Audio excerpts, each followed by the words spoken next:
Thank you all for that. So, Lanili, Okay, Kavitha, thank please you so take it much.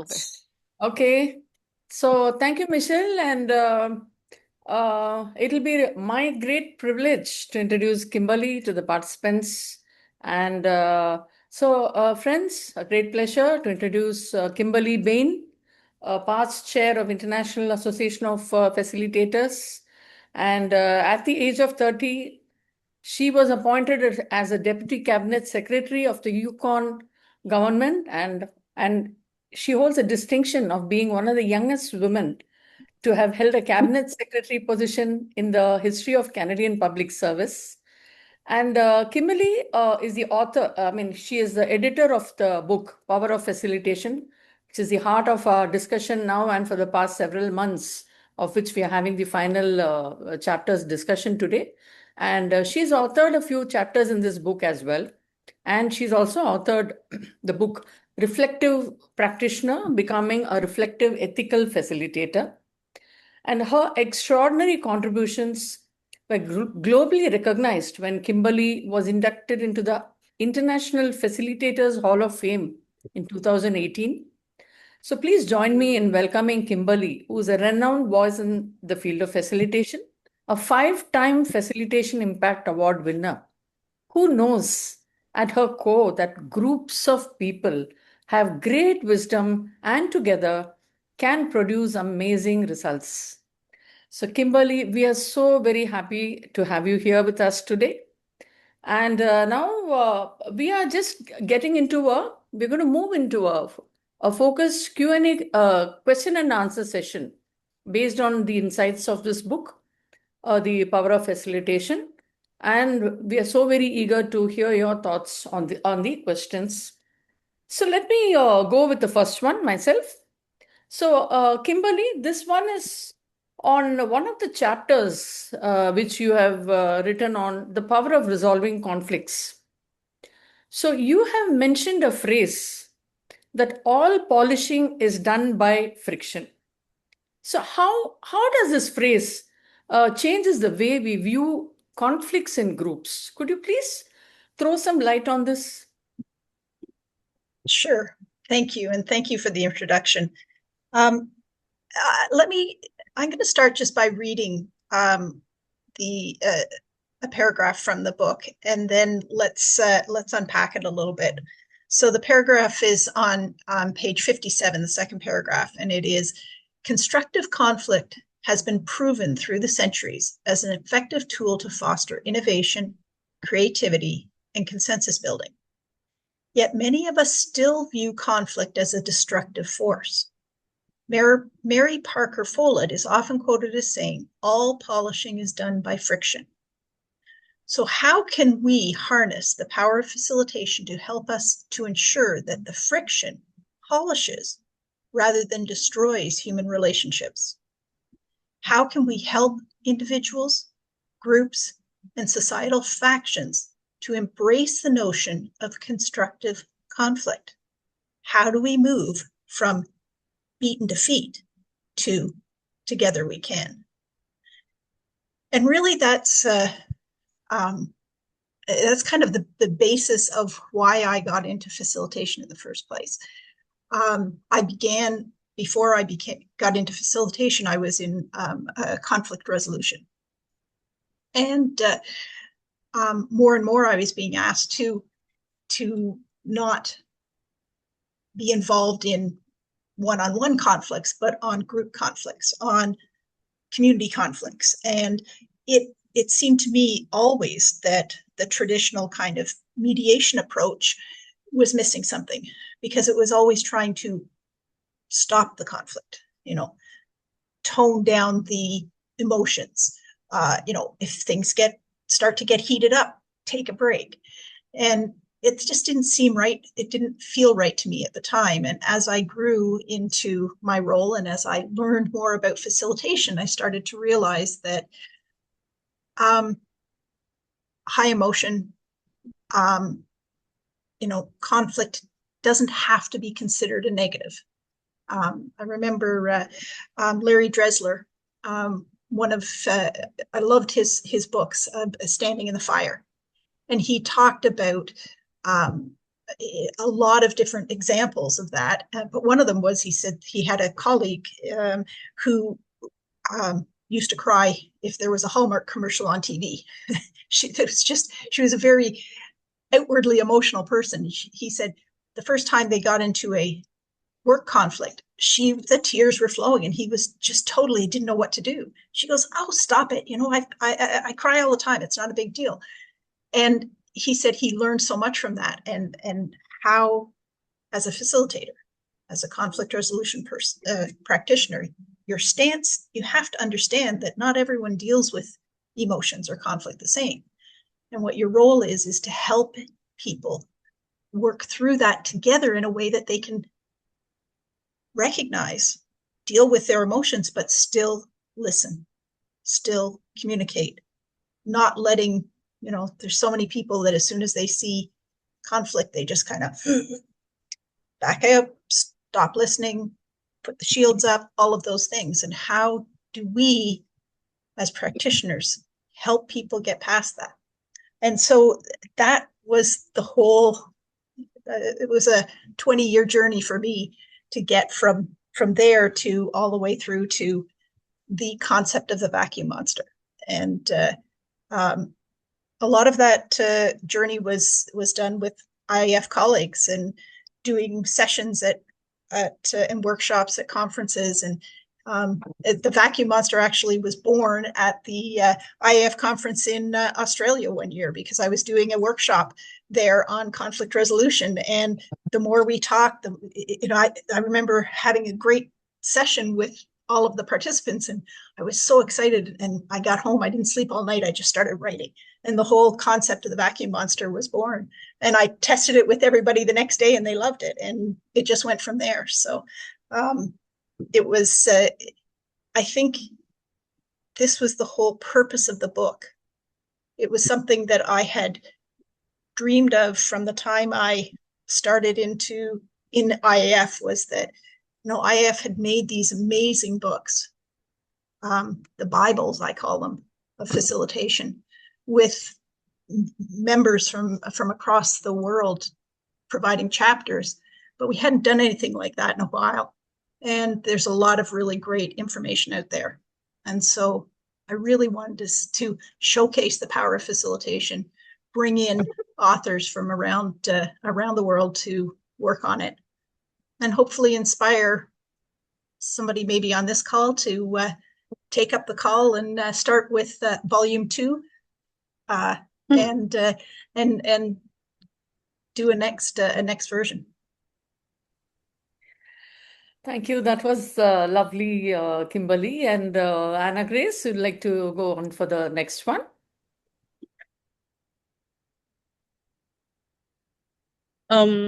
I'll just leave this to Kavitha for now. I'll come next. Thank you. Oh, okay. Yeah. Would you like me to take it, Kavitha? Yeah, go ahead. Yeah. So, thank you. So, Kimberly, my next question is on being a self-facilitated person. So you have mentioned something about that, and I was curious to understand, what does it mean to be a self-facilitated person, and why is it so powerful? Can you just share some insights on that? Sure. Well, I know that everybody on this call travels a lot with work, been on airplanes. We all know that on every airplane, the stewardess, when they're doing their little safety briefing, will always say, if the oxygen mask falls, put yours on first and then help someone else. There's a reason for that, a very good reason. Because if you're helping somebody else and you're not breathing, you're not going to be able to help them. You're not going to be able to help everyone that needs help. Lifeguards know this. Any police know this. Ambulance drivers know this. Everyone knows you have to be safe yourself to be able to help others. It's the very same thing in facilitation. I know that some of people on the call are coaches as well, and the coaching profession talks about this a lot. So does the counseling profession, psychiatry profession. We know that when you are in a helping profession, no matter what that is, nurses, doctors, you have to look after yourself and be strong yourself in order to help others. I mean, this is a concept. This is not a new concept. This has been in books and teachings right from Aristotle, even earlier. Anyone who is looks at the Bible, I mean, in Luke 6:42, he says, "How can you say to your brother, let me remove the speck from your eye, when you yourself do not see the plank that is in your own eye?" I mean, this concept goes back as far as you can find in writing, that you have to look after yourself before you can help others. And let's face it, we believe very strongly in the power of facilitation. So the best way, in my book, to look after yourself as a facilitator is to facilitate yourself. And I was so happy that Barbara agreed to craft that chapter of the book, because she is a marvel at this. And she has helped so many people in our profession do their own facilitation. She talks about the path in that chapter, and she helped me when I was going through some difficult times in my practice, and many of us I know she has helped, and she laid it out, I think, beautifully in that chapter as to how, and provided us with examples and tools as to how we could do that. But we have to remember that no matter how many times somebody asks you for help, we can only do what we can do, and we have to look after ourselves as well. Very true. Yeah, Kavitha. I got a statement from one of the facilitators last year in the conference, said, if you are not whole, how can you facilitate a process that is whole, that is complete? I think Absolutely. it can relate with what you're saying. Yeah. Mm-hmm. Mm-hmm. Yeah. I mean, and it's, the old adage, right, that the best mechanic has a car that needs an oil change, and the best wood craftsman has hinges in their house that don't work, right? Like we so often don't do for ourselves what we do for others when we're a craftsman or a specialist in something. So I think that chapter in the book is so powerful, and Barbara did it so well to help us remember that as facilitators, we need to do that self-facilitation on a regular basis. That was very powerful. And I love this metaphor of the mask in the plane. Very powerful, Kimberly. Can't agree more. And Annagrace or Kavitha, would like to go to the next? Yes, I would like to ask a question. In the final chapter, final thoughts, you have mentioned about stance. Why is the stance of the facilitator more vital than any method or tool? Well, stance, the Oxford Dictionary defines stance as a person's posture, the way in which someone stands, especially important that stance is deliberately adopted. So a stance is how you present, and it is intentional. And I think I use that word very specifically because as facilitators, we have to be very intentional as to how we are going to present ourselves in the room. How are we going to hold ourselves? We talk about how do we hold the safety of the group? How do we hold the container? How do we hold ourselves in that? And I've been involved in many very friendly, lively debates on this issue. Is it the role of the facilitator to stand at the front of the room? Someone like Michael Wilkinson will probably say, yes, that's exactly where the facilitator should be. And someone's like Joe Nelson would probably say, no, actually, I prefer the back of the room. And you know what? Michael and Joe are two of the best facilitators I know. They do it differently, but they both do it intentionally. And they have their reason, and they understand that reason. And I think there's no specifically right way. There are some wrong ways, I will say, but there's no right way. There's no perfect way. It depends on you, the facilitator. It depends on your group. It depends on what is happening in the room. I have seen facilitators that have done absolutely amazing work in a room, and sometimes you have to look to find them.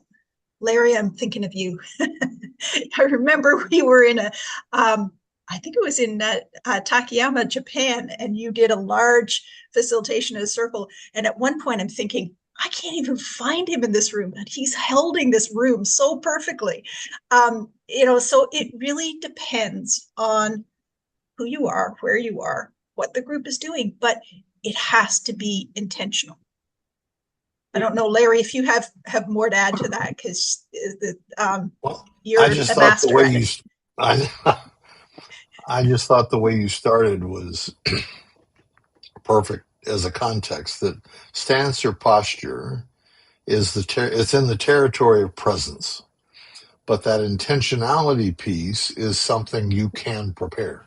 In other words, I can't decide to be present to a group, but I can decide my stance. I can decide my posture. I can decide how I intend to hold the space, and then hold the space as best I can and pay attention to what's happening.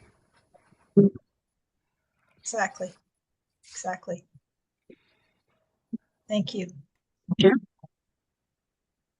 Patricia, I love that. At the hair salon, the best haircutter has a poor haircut. That's perfect. I'll have to remember that one now. So did I answer your question, Annagrace? Yeah, yes. Thank you very much, Kimberly. Thank you for the wonderful the insight, and Larry for your adding to it. And so the next one which I wanted to ask was the ethics of it's about the ethics of neutrality. So how does ethics serve as the moral hand of an inner compass for a facilitator?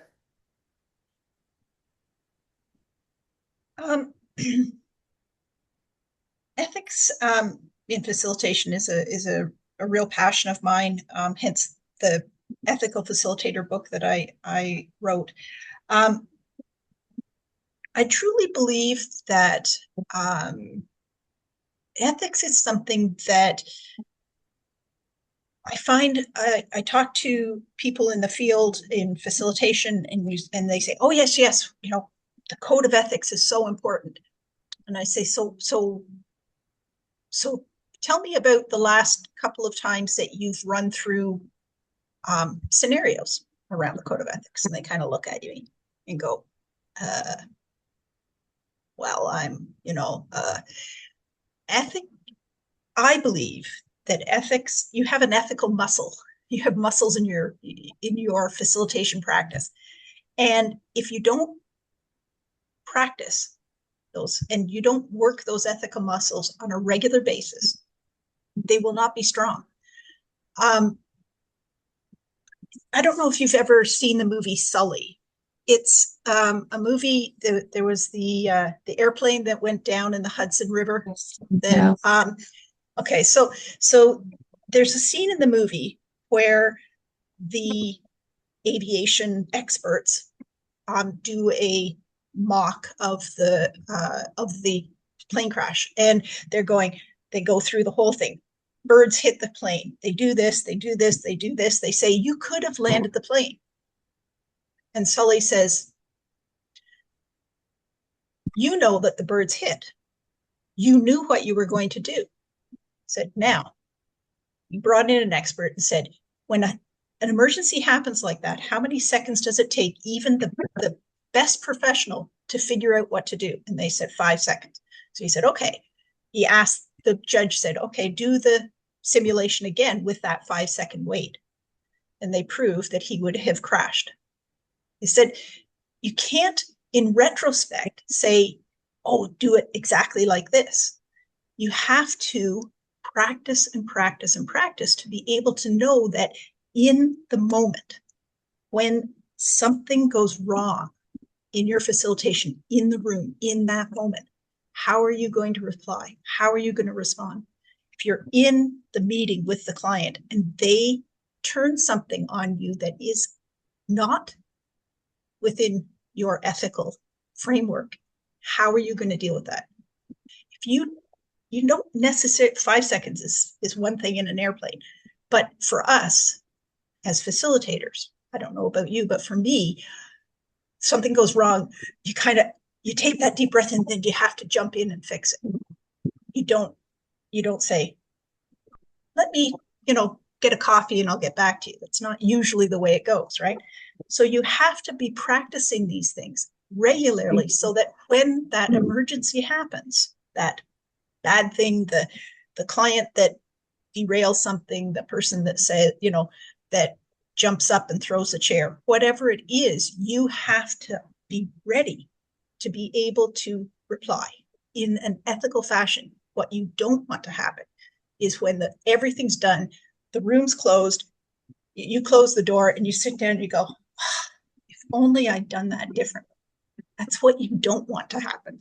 So the best way to deal with that is to regularly strengthen and practice and work out those ethical muscles by coming up with scenarios, meeting in groups like this and saying, okay, we've got a scenario example today of this going wrong.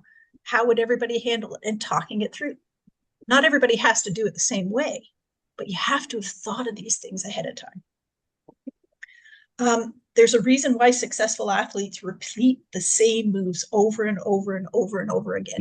It's to create that muscle memory so that when something goes wrong, their self-correction response is automatic. And that's what we need to do as facilitators. So I think the ethics of neutrality is really important. It's not the only part of the code of ethics that we have to work through. I think it was Sandy Schumann that said that facilitators aren't necessarily neutral on everything. They're not neutral on process, but they have to be neutral on content. So when we're exercising those ethical muscles, we have to remember, we're not going to compromise. We are not neutral on process, but we have to be neutral on content. And how are we going to do that? Even in times when you maybe personally don't necessarily agree with the road the group is going on. Does that answer your question? Absolutely. And it's awesome. You are now making me run out of words because I repeatedly have to say awesome. So that song was, and especially Sully and Tom Hanks, one of my favorites, incidentally. And Kimberly, there's one question on the chat when somebody is requesting to share a example of how you had, solved something related to ethics. How did you handle it? So would you like to take the time before we move to the next question, since it's related to this? Well, I can be very cheeky and say maybe your next book club book review should be The Ethical Facilitator, because it's actually a little out of date because the Code of Ethics has been updated. But the way the book is laid out is that each point in the Code of Ethics is a different chapter, and there is actually a scenario that you have to go through and talk about relating to that part of the code and how would you deal with it. And then I lay out a few of the kind of IAF ideas from some of the IAF books and things that could go with it. But I would suggest maybe it's a self-help, so you can do it by yourself, but it's always best to do it with a group. Come up with these scenarios. I'm sure that every person on this call has an example of when something happened, whether, as I think Larry said, it went right, it happened, it blew up, and it ended up fine because you dealt with it proper, the way you're really happy with the way you dealt with it, or it blew up and you aren't happy with the way it went. And so really, I think the best way to practice those ethical muscles is just to talk with colleagues and say, okay, so here's a scenario. Make scenarios up too sometimes, but do those kind of examples of, in a group, this happened, in a client meeting, this happened, and this is how I dealt with it. I think one person that has done that at conferences, Michael Wilkinson, once did a session where he said, here was what I was asked to do, and here's what I did at each kind of 30 minutes of the session. And he said, this is how I handled it, and what would you have done? And then he tells us how it worked out. And it's a fabulous way to learn and reflect. I remember you and I doing a session. It was your session, I think, but on this question in Singapore, I think.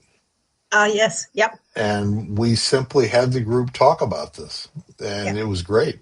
Everybody was saying, because the question is when you feel the ethical dilemma. Question is Exactly. it's not a random abstract question of is there an ethical dilemma? It's when I'm in that space and I suddenly realize, oh, geez, I'm in an ethical conflict. And that's when you're having to make this decision. So it's not an abstract question. It's a very specific one. If I do something, I could lose the client. If I do something, they could, all these different things. And so you're deciding. Yep. Anyway, you facilitated a wonderful exactly conversation. I think that was in Singapore. It was just all a piece around this question of ethics are not abstract. Ethics are real. Absolutely. And therefore, I got to think about what'll happen before the plane crashes or before the turmoil hits, and what am I going to do with that mask, not after. Exactly. I'm sorry, I interjected. No, please. I'm happy, Larry. I'm actually in the middle of a course, online university course on Aristotle's deep dive on ethics, and it's fascinating. And there are so many things that we can learn that make sense even today in our practice of facilitation. I'm wondering if we should ask all the conferences in the world to do a lunch conversation on this and say, what are real ethical dilemmas we're having in the universe? And then we document it, just see what we come up with. Yeah, absolutely. Because partly it's going to be the cultural context also has implications on the ethical context. And therefore having us do it in different contexts would make it that much more powerful. Mm-hmm. I love that idea, Larry. Oh, thank you so much, Larry and Kimberly. And Anna, you want to take up the next? Yes, I would like to talk about the fanatical, the word that have been used several times. Can you please share with us the insights of fanatical? Sure. Yes, I know it's a very inflammatory term to use, and it was used deliberately. I think anybody who knows me, who has done sessions with me or worked with me would call me fanatical when it comes to facilitation. Again, I'll go back to the Oxford Dictionary. Oxford defines fanatical as filled with excessive and single-minded zeal. You're obsessively concerned with something. The root word for it is fan. I mean, I think everyone on this call is a fan of facilitation. What myself and the other authors in the book were trying to do is remind all of ourselves that we're not just fans of facilitation. We are fanatical. We are fanatics about this. We truly, truly believe that facilitation can help in every context. It can. We believe this to the bottom of our souls, and so that's why we use that terminology. Throughout the chapters, we put forward the case that facilitation, the philosophy, the skill, the process, the profession can help with the ideas we put forward in the book: strategic planning, transformation, critical thinking, resolving conflicts, team development, communications, self-facilitation. And I love that Stephen and Kavi kind of wrapped it all together with that final chapter around kind of the whole that philosophy of facilitation, and how the idea of storytelling, and how we can just do better as individuals, as groups, as businesses, as communities. Communicate, listen, work towards positive outcomes. We truly were fanatical, and we had heated discussions, and we got very animated as we were writing our chapters. But the purpose of the book was really to go beyond cheerleading. It was to go beyond philosophizing. It was to really push that idea that we believe to the bottom of our souls that facilitation can help.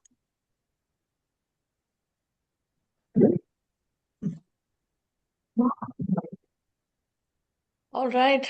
So now, Kimberly, my next one would be, how does facilitation shift a group from a beat to defeat mentality to a mentality of together we can? Well, the very first question I read the paragraph in the book, and I talked about embracing the notion of constructive conflict. You'll notice this is a theme of mine throughout the book, right from the first chapter, my 2 chapters on strategic planning and conflict, right to the final thoughts. I really use a lot of dichotomies, right? Beat and defeat to together we can. Polish to friction to polish. Constructive conflict. Like, the whole point of facilitation is that we can smooth the way. We can keep things from going like this to going like this, right? We can, facilitation has the ability to move us away from us and them. It has the ability to move us away from black, white, red to something else, a mosaic, right? It has the ability to help us move forward together. And so shifting people away from, and I talk about this in the book, on the chapter on conflict resolution. When I'm doing a workshop on this, I always get people up at the front of the room, and I have 2 people face each other. I said, "Oh, this is when you're talking in conflict, you have a different opinion, and you're talking to each other like that, facing each other. It feels very different than if you stand shoulder to shoulder looking towards the problem. You still don't agree on the solution, but it's a whole different idea. If you're standing shoulder to shoulder and you're both working on the problem versus you're looking at each other and talking about your different positions. That's the difference between beat and defeat and together we can. And I think that it's important for us as facilitators to remember that when we're working with groups, that, it's not a bad thing if people don't agree in the room. It's just, how do we help them identify what the problem is? You don't necessarily have to agree on why it's a problem. what caused the problem or what the solution is. If they all agree on what the problem, like the specifics of the problem, then they can start to work together to figure out how they're going to resolve it. And maybe they'll have different opinions on that, and maybe that's okay. Different timelines. But one important piece is that they're working together on something as opposed to against each other. And that's our role as facilitators.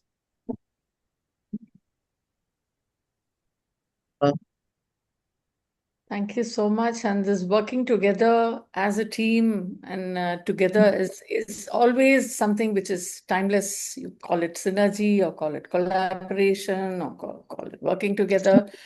So very resonate with what you're saying, Kimberly. Thank you so much for these insights. And Kavitha, would you like to take over as we move on to our next activity? Sure, sure. So while we come back as a group, I would just like to open up if anybody else would like to ask any question to Kimberly, anything curious that is coming up to you while I pull up a slide and we move to the breakout rooms. So any questions, anything curious here about it, about the book which has been written on the power of facilitation.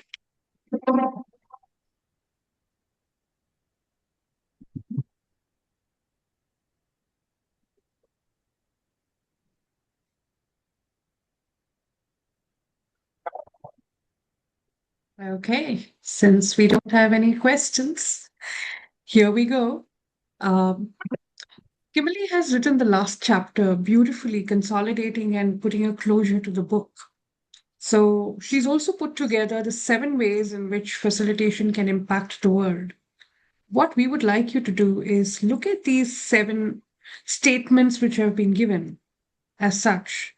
And it's also there in the book. If you look at it, the last chapter, it's page number 132, if you look at it. And these 7 statements, if you look at it, take few minutes, around 3 minutes, to quickly, review them, read them, and pick up a statement that resonates with you. Just be prepared with that. So giving you just around 2-3 minutes to go ahead and read it and pick up a statement that resonates with you.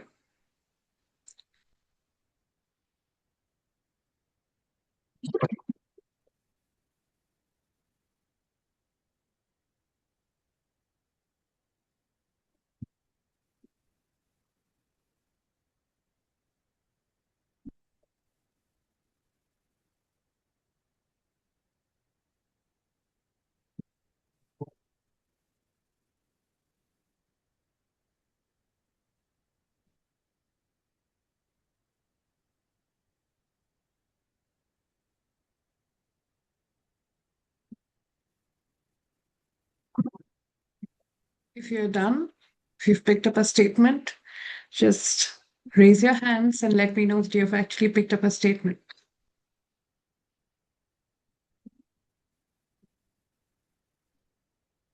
Okay, thanks, Pat.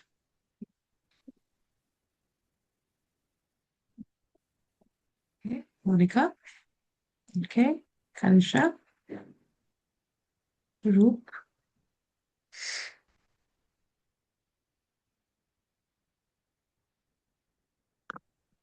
Okay, just waiting for a few more seconds. Great, thank you.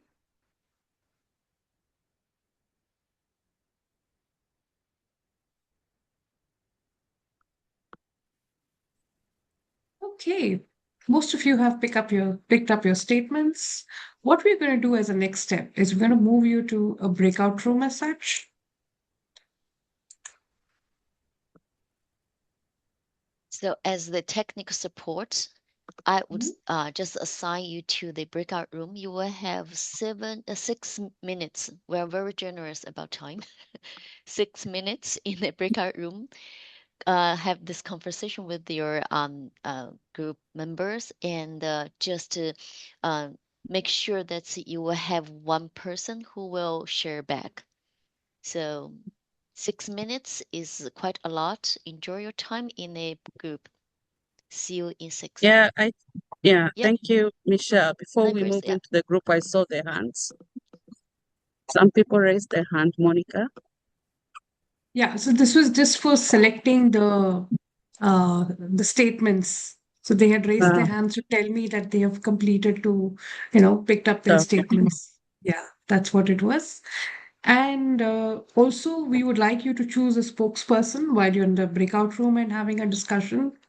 And by the end of the discussion, we would like you to share with us your top 2 insights after the discussion that you have had with all your peers in the breakout room. Okay. Thank you. And as we said, we're very generous about time. We'll give you 7 minutes. So you will have 1 minute to just say hello to each other and make some friends. See you in 7. Okay, everybody's in.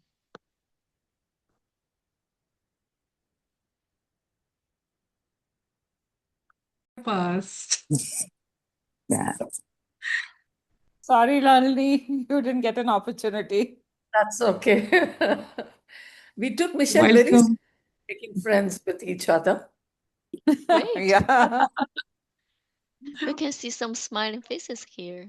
Lovely. Yeah, beautiful faces. I think this reminds us maybe we should take a group photo now rather than when people leave. I think it's better to take one now. We Yeah, you did have forget to name. We did forget to name a reporter. no worries. No worries. Yeah.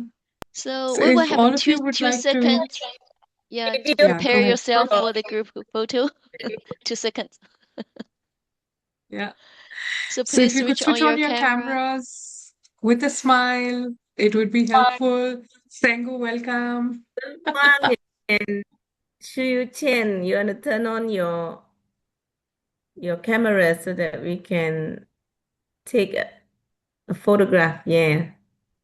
Yeah. Okay, So, Michelle. yes, let's do that. I will count to 3. 1, 2, 3. Lovely. Thank you all. Kavitha, take it on. And we had a visitor too. Welcome, Pari. Thank you. She's been around listening. I've been listening. But she made sure she was there on camera for the photograph. Lovely, lovely. Great. Thank you so much and welcome back from the breakout rooms. Love to hear from each one of you, your insights from the statements which came in. What were your top 2 insights that you would like to share with us from every room? Who would like to go first? Okay, Kanisha, over to you. Go ahead. The most fascinating thing in our group was that of the 3 of us who were in the group, 2 of us picked exactly the same point, which was, how do we leverage facilitation to help individuals and groups resolve conflicts and move from beat and defeat to together we can. While we looked at different scenarios, I had Monica on the group. Monica was looking at it at a larger perspective where she spoke of, how do we, in the current landscape of things, in the global context, how do we look at making conversations more meaningful, creating the right space for people to actually even converse freely and openly and have that safe space. And I was, thinking of it from a workplace scenario where we're in the space where we work with people from different generations, right? So how do you have a conversation? How do you resolve conflicts? How do you even come to agreeing on something when you have people from different generational backgrounds and they bring their lived experiences to the table, right? So really fun conversation, but it was fascinating that we ended up picking exactly the same point. And yeah, that really led to some really interesting insights being shared. Thank you for this, Kavitha. Back to you. Yeah, thank you. Thank you. Okay, we had Gandharv actually who's raised his hand. Would you like to share? So couple of statements that really resonated with both of us. We didn't get to, hear Evelyn's thoughts. So if she would want to add on, like Evelyn, feel free to do that. One, was about how facilitation can enable individuals, teams, organizations, nations to reach towards their better selves. We also looked at how facilitation could possibly the only answer that uh, that speaks for the evolution that we've had as a species. For us to reach to where we are, uh, as a, I mean, as a species, we would have collectively facilitated to reach where we are. Another thing was about how we approach facilitation from all the four dimensions, uh, the skill, profession, process, and philosophy. With facilitation as a philosophy, we also looked at how it can help us identify uh, our innermost best selves. So, for humankind to reach to its utmost potential, uh, and for communities to go through challenging times together, facilitation as a process can ensure that diverse views can collectively align together. So these are the things that really resonated. Very interesting. Very interesting. Okay. Anybody else from any other room would like to jump in? Yes, Luann. Our group, we didn't pick the speaker, so maybe I start first, and then my friends can supplement.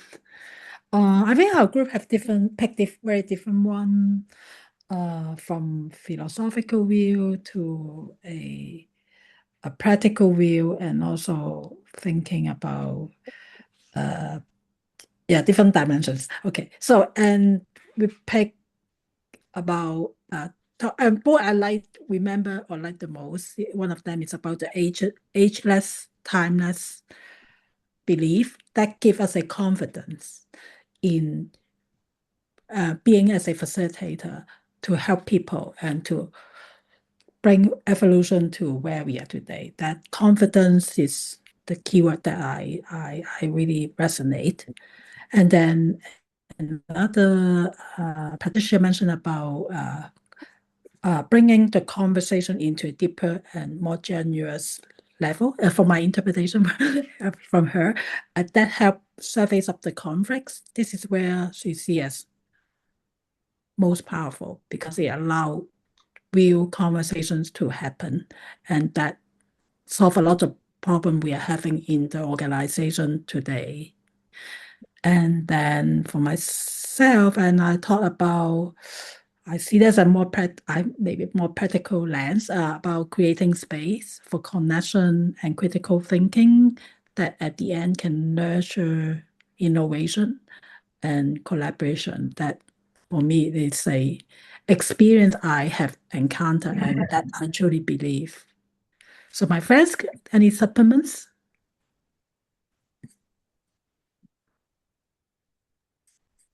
Thank you, Lovin. That was good. Okay. Thank you, Loin. Anybody else from a different room would like to add in? Sudha.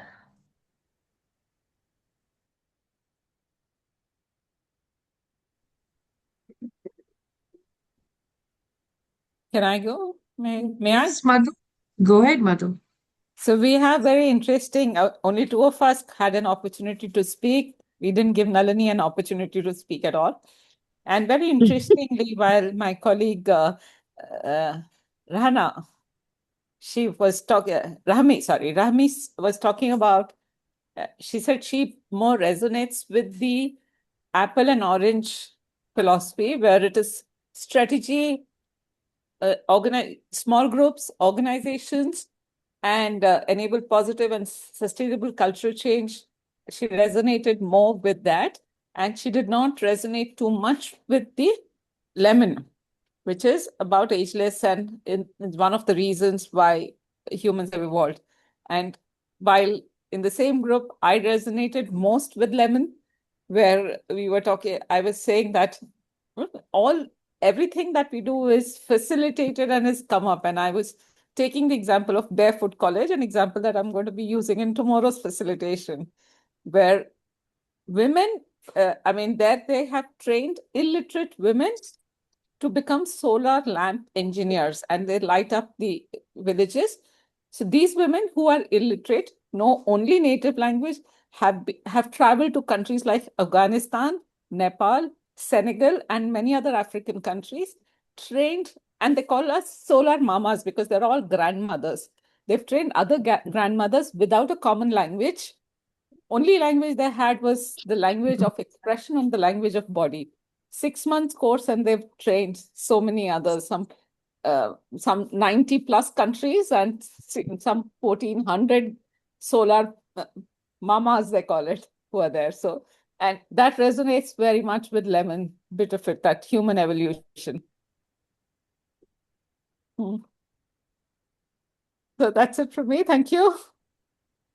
No problem. I think that's very inspiring to really hear in terms of women who don't speak the same language, but they're still able to teach people and create those lanterns over there. I think that's beautiful and very inspiring. Thank you. Thank you for sharing it. Yeah. Anybody else who would like to go from any other room? We had 7 rooms. Any interesting conversations that happened?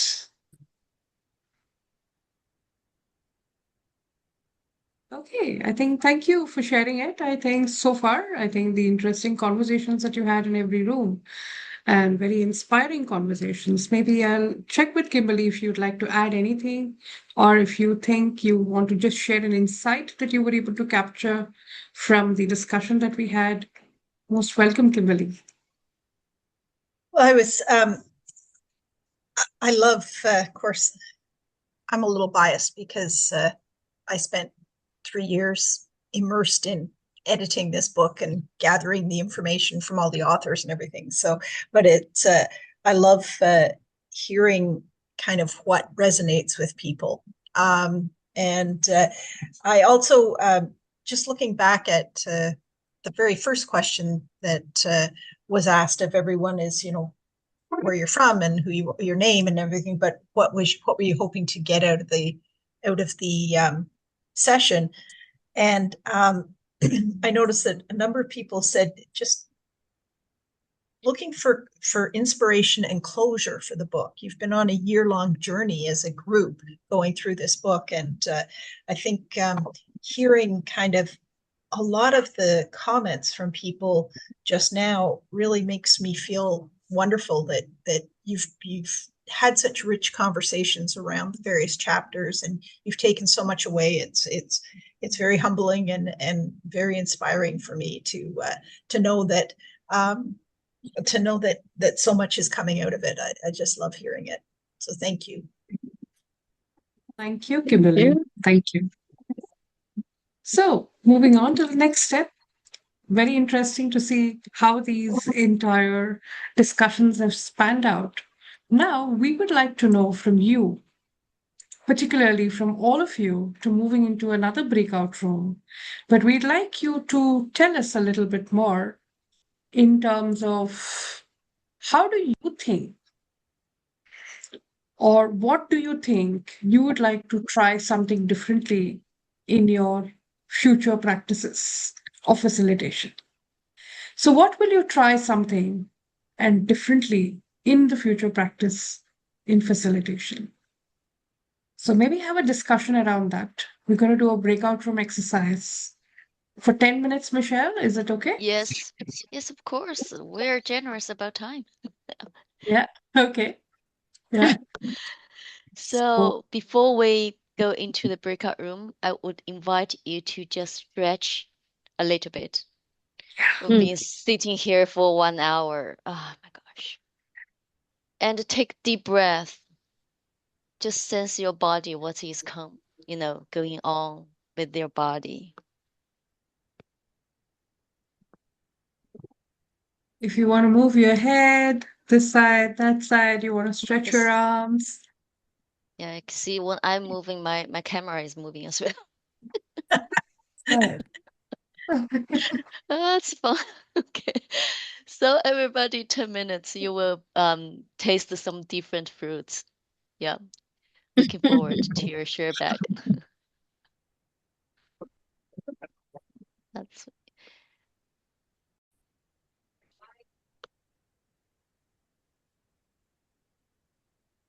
I can literally see smiling faces, Kanisha, Nalini, all of you.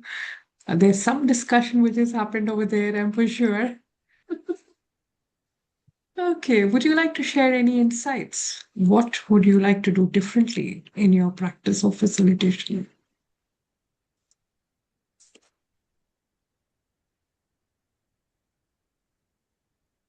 Who would like to go?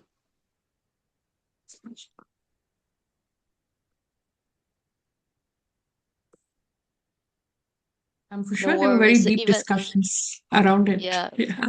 even this session is recorded. We won't chase you if you did it or not. It's just the reflection piece.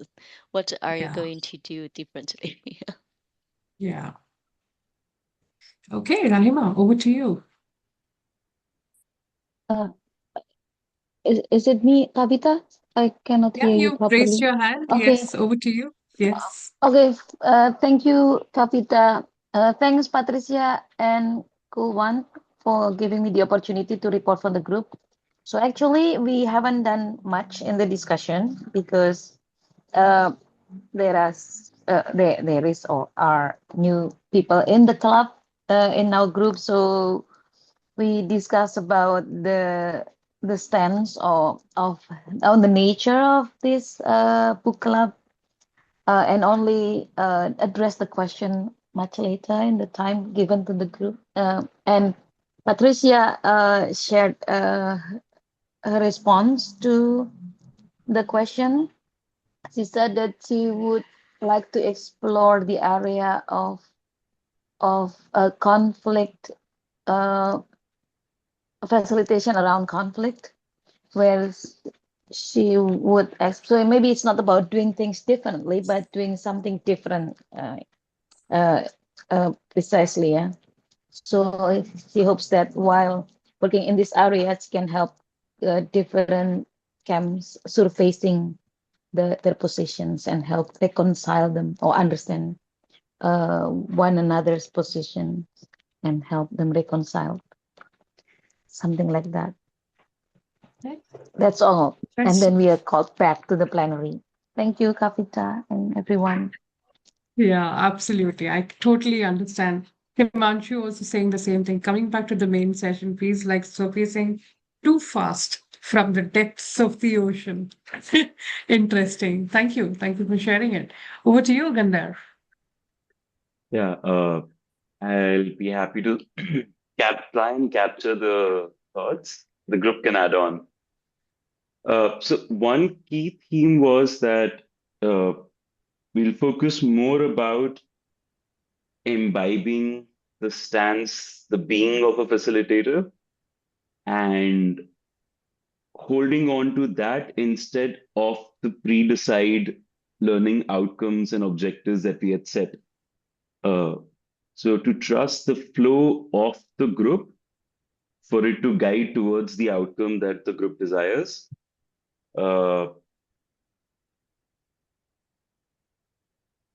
In doing so, we also expand our ambitions to have more lofty goals where we aren't just focusing upon the delivery of knowledge, but aim for something even bigger and hold space for those transformations to happen.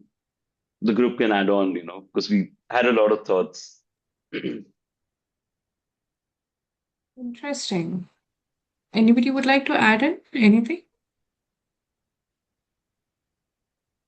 Himanshu has quite a lot to share. You would like to Yeah. one or two I points? think Gandhar, yeah, I think Gandhar summarized it pretty well. Yeah. No problem. Thank you, Himanshu. Over to you, Amy. You're on mute, Amy, if you can unmute yourself. Okay. Oh, Yeah. thank you, Graham. Thank you. Wonderful sharing. And I want to add something that I'm quite appreciate that Michelle invited me to be one of the hosts to the book club in Chinese version. And after I really facilitated the whole book, I really learned lots of experience from the wonderful senior authors. And based on their experiences, I really focus on myself and especially focus on what I really facilitate in the past and what can I do different in the future. So thanks to the book. And I really wish we can see the part 2 in the future.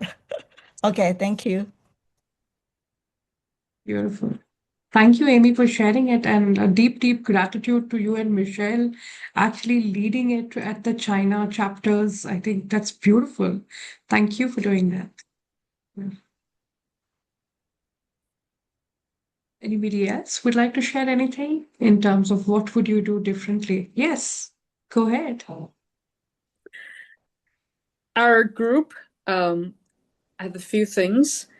The first thing is definitely facilitating ourselves so that we can have the space and the room. So that's one. And the second that was common as well is the courage to show up. If we read the book and we saw that facilitation can be applied in so many different scenarios, we are in those scenarios daily. So we should try to show up, even uninvited, to practice the skills. And the last thing is about voice, is that we, as facilitators, we have our own voice and the facilitator's voice. And I would like to invite Larry to elaborate on that one, because I wasn't sure I understood. Well, we're in a time when there are a lot of social issues emerging that deserve and need facilitation. But it's also important for us to remember in those contexts, we are human beings in that social crisis or that social challenge. And therefore, it makes our role more challenging because we also have to remember our own voice in the midst of that, in the midst of facilitating the conversation. The other thing I wanted to say, everybody keeps talking about the people who wrote this book are older, are the old whatever. I'm different words. Remember, this book was written a while ago, and when they wrote this book, they were simply just like you are now. They were practitioners trying to capture their own wisdom and document it and share it with each other. And so, yes, they are now, after 12 more years and a lot more practice, wonderful master facilitators and great people, and we've really enjoyed studying with them this year. But this is partly coming back to Amy's thing about writing the next chapters. This is not an invitation for masters. This is an invitation for practitioners who are really trying to figure out how to articulate what they're doing, what they're trying to do, and where they're struggling with it. And that's one of the reasons this book is so powerful, is the writing is not, I have the answer and here it is. The writing is, I have the struggle and this is what I'm doing and this is how it's going. And some of that's awesome. And some of that's also still in process. And this is a really critical thing for us to remember as facilitators. If we ever think we're done, we're not paying attention. We're always learning. I'm complete. Larry, that was absolutely perfectly articulated. It was, I know that we're at the end of our session, and Kavitha wanted to ask me one more question, but I don't want to hold people up because it is late in the day for many people. So I just like to say that I wrote in the book in our conclusion that this was a labor of love. It was. It was also a rather torturous experience, I have to say. And the reason is exactly as Larry just mentioned. We were all trying to advance the body of knowledge of facilitation. We were trying to push the boundaries and add to that body of knowledge. And that's something that all of us, every one of us, needs to continue to do. If we want this profession to grow, if we want the philosophy, the process, all of the parts of facilitation to grow, if we want to be able to continue the evolution of our societies, we need to continue to push those envelopes. We need to continue to advance the profession. And the only way we're going to do that is by sharing the knowledge, by creating more. We all know 1 + 1 + 1 does not equal 3. 1 + 1 + 1 equals infinity. Why? Because we build on each other. And that's what this book was intended to do. So I love the fact that you've been working together through it, that you've been adding to it. But this is now me passing the baton. This is, I had a vision. I pulled, I scratched, I cajoled, I forced, I threatened people to do work on this with me. And you know, it was torturous in a lot of ways. And it was during COVID and all of these things, and there was a lot of difficulties. But I'm proud of what we accomplished. And I really did envision this to be volume 1 of many volumes of us continuing to advance the profession. This is not the end of the conversation. This is just the midway point. We need to keep moving forward. Times are changing. We have to change sometimes how we deal with. Well, how does the stance of the facilitator change as our participants evolve, as the issues change? Those are questions that we need to think about, we need to be discussing, we need to work through. And I'm really hoping that some of the people on this call will pick up that torch and will continue these conversations, and that those will lead to another volume, because that's really what we need. Society needs it. They need us to keep doing this work. So I'm going to end there. Thank you, everyone. This was extremely wonderful for me to hear everybody and to see that this work is still alive. It's still got a living voice moving forward, and I really it really makes me feel wonderful. It makes me feel like all that work that we put into putting this together was worth it. So thank you, everyone. Thank you so much. Thank you. Thank you. I think kudos to each one of the, persons who have actually worked behind the scenes, right from the authors, right from the editor who's right here. I think amazing work that you've put together. Each one of us loved reading the book, and we've been actually hosting sessions for the entire year. And it's such an honor to have you, Kimberly, right at the end of it, at the closure, and sharing your thoughts and insights about what went behind the scenes of putting this book together. I think it's really, really powerful for us. Thank you for stepping in, and thank you for being there with us. Thank you. And thank you to each one of you for making time and being part of this book club. It's been a journey. This is to share with you all that we complete 2 books as such. The first book that we did was How Women Rise, and the second book is The Power of Facilitation. And that's been an amazing journey for the entire team, which is right here. Not all the members are here, but the team which is working behind the scenes, and new members which joined in. Thank you for putting all the efforts.